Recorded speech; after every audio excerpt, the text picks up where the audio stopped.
అలా దాదాపు 10 నెలలు అవుతుంది చంద్రబాబు గారు కానీ పవన్ కళ్యాణ్ గారు కానీ కూటమి ప్రభుత్వం అధికారంలోకి వచ్చిన తర్వాత పరిస్థితులు ఎలా ఉంది అంటే జగన్మోహన్ రెడ్డి ఏమంటారంటే ఆయన ఏదో దొంగ హామీలు ఇచ్చి వచ్చాడు తప్ప జనాలకు ఏం చేయట్లేదు మళ్ళీ 4 ఏళ్ళు కళ్ళు మూసుకుంటే నేను వస్తానని చెప్పి అంటున్నాడు. లేదన్నా ఇప్పుడు బాగానే ఉంది అంతనా ఇప్పుడు బాగానే ఉంది పెన్షన్ ఇస్తున్నాడు రేట్లు కూడా తగ్గి అంతా బాగానే ఉంది ఇప్పుడైతే ఆ ప్రభుత్వం కంటే ఈ ప్రభుత్వం బాగుంది.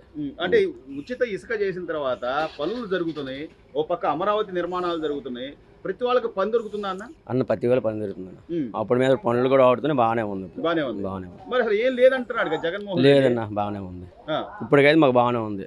వాళ్ళ పెన్షన్లు అని కానీ గ్యాస్ మళ్ళీ తిరిగి రావడం కానీ గ్యాస్ డబ్బులు పట్టడం కానీ అన్ని బాగానే ఉన్నాయి అంతా బాగానే ఉందండి అన్ని గ్యాస్ అండి అన్ని అంతా ఏం గమనించావు తేడా అప్పటికి ఇప్పటికంటే అప్పుడు కొంచెం ఇబ్బందిగా ఉండేది ఇప్పుడు మాత్రం బాగానే ఉంది.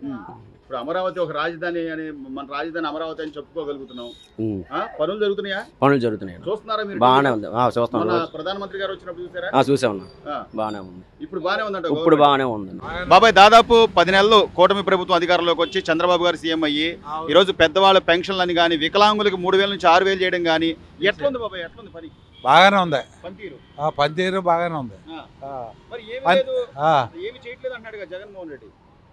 జగన్మోహన్ రెడ్డి అంటే ఎట్టకు ఇప్పుడు ఈయన కరెక్ట్గా అన్నమాట నెరవేర్చాడు ఇవి కూడా 10 నెలల లోపలనే నెరవేరుతానంటున్నాడు. రైతు భరోసా కానీ ఇవి కానీ రైతు కిసాన్ రైతు ఆయన వేసాడుగా మోడీ గారు ఈయన కూడా వేస్తానని అంటున్నాడు. కొద్దిగా సమయం ఇవ్వండి మన రాష్ట్రం అప్పుల్లో ఉంది కొద్దిగా పరిశ్రమలు ఉద్యోగాలు అవి తీసుకొచ్చుకున్నామంటే మన డబ్బులు జనరేట్ అవుతాయి కొంత టైం ఇవ్వండి అని అడుగుతున్నాడు. తప్ప అదేమన్నా తప్పేం కాదు తప్పేం లేదు బాగానే ఉంది. జగన్మోహన్ రెడ్డి మాత్రం నేను ఎక్కడ అప్పులు చేసినా లేదా ఏం చేసినా సరే మీ డబ్బులు వేసాను కదా అంటున్నాడు జగన్మోహన్ రెడ్డి. వేసానంటే సరిపోతుందా పనులు చేయలేదుగా పనులు చేస్తే మేము కాదనము ఆయనకి వేసేవాళ్ళం ఓటు జరగలేదండి అది జరగపోవటం మూలంగానే ఎవరో ఓటు జనాలు 11 సీట్లు నీకు 151 సీట్లు ఇచ్చిన వాళ్ళు 11 సీట్లు ఇచ్చారంటే జనం ఆలోచించలేదంట ఆలోచించేశారంట ఓట్లు ఆలోచించే పని చేయట్లేదని చంద్రబాబుకి వేశారు అది లెక్క. ఇప్పుడు పవన్ కళ్యాణ్ గారు కానీ చంద్రబాబు తీరు కానీ పర్వాలేదండి బాగా ఉంది.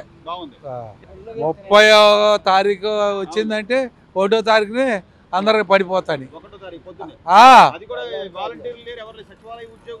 వాళ్ళే వచ్చి డైరెక్ట్గా ఇచ్చేస్తున్నారు ఎవరో అవసరం లేదు బాగానే ఉంది. ఇళ్ళకి వచ్చేస్తున్నారు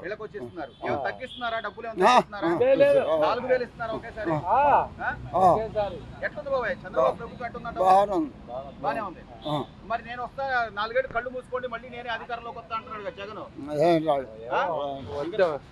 మాకేం తెలుసు మాకు తెలియదు ఆ మాటలు. మళ్ళీ 10 ఏళ్ళు ఆయనే చేసేది చంద్రబాబు నాయుడు ఒక్కసారి గెలిస్తే 10 ఏళ్ళు చేసినట్టే అంత గ్యారెంటీ డెవలప్ చేస్తాడు ఆయన. 2 మాటలు గెలిచినప్పుడు కూడా 10 ఏళ్ళు చేశాడు. ఈ రోజు చంద్రబాబు గారు నమ్మి పరిశ్రమలు వస్తున్నాయి ఉద్యోగాలని మొన్న ప్రధానమంత్రి నరేంద్ర మోదీ గారు కూడా వచ్చి చంద్రబాబే నాకు ఆదర్శం కొన్ని ఆలోచనల్లో ఆయన ఆలోచనలు బాగుంటాయి అని చెప్తున్నాడు కదా. ఈ రోజు అమరావతి మళ్ళీ డెవలప్ అవుతుందంటావా? అవుతుంది గ్యారెంటీగా అవుతుంది. ఎన్నో కోట్లు సెలక్షన్ చేశాడు కదా అవుతుంది చేసి వెళ్ళాడు. మాట తప్పడు మోడీ మట్టుగా ఇక్కడ గ్యారెంటీ ఫుల్ డెవలప్ అయిపోతుంది గుంటూరు.